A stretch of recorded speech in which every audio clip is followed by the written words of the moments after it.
Many jurisdictions around the world are facing the issue of what to do when certain legislation, laws are passed that could seem to curtail religious freedom. And I know this is happening a lot in the US. I mean, let me give you a good example from Australia. In my state of Victoria, they recently banned gay conversion therapy, okay, where usually teenagers go through a program to rid them of their gayness or their same-sex attraction. Some of it's like really, really bad, like literally sitting in a cupboard with Playboy magazines until you like girls. Real horrible stuff like that. And I think it's harmful.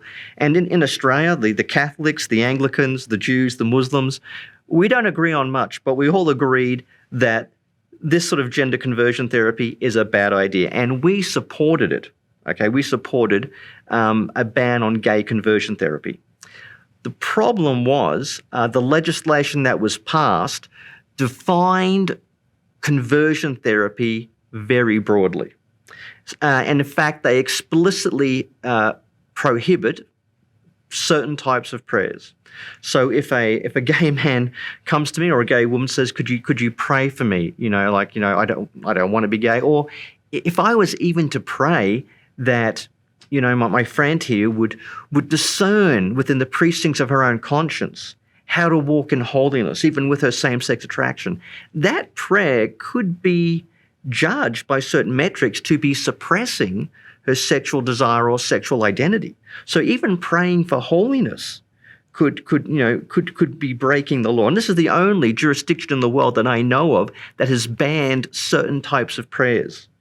Also, one of the chief equality officers in the state said if you say the word celibacy anywhere near a gay person or a same-sex couple, that could get you in trouble. Merely mentioning celibacy could get you trouble.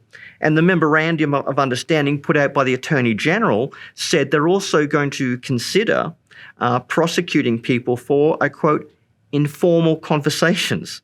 So you could be in a cafe, discussing something, and if you say something that appears to suppress or to denigrate someone's sexual desire or behavior, that could potentially be prosecuted. Now, by prosecute, I don't necessarily mean you'll go straight to jail. You may just get a complaint. There might be mediation. There could be some sort of resolution. You could maybe get a fine or something. I mean, like going to jail is only for the worst crimes, like sending someone to gay camp in Russia. I mean, that's what you would go to jail for.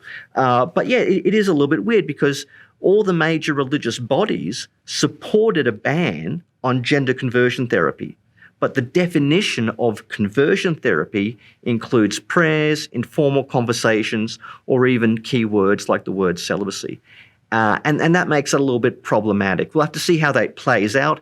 And it all comes down to how various equal opportunity commissions, how they choose to interpret the law, and whether they choose to interpret it in a very narrow sense or if they take a very broad view of what constitutes suppression.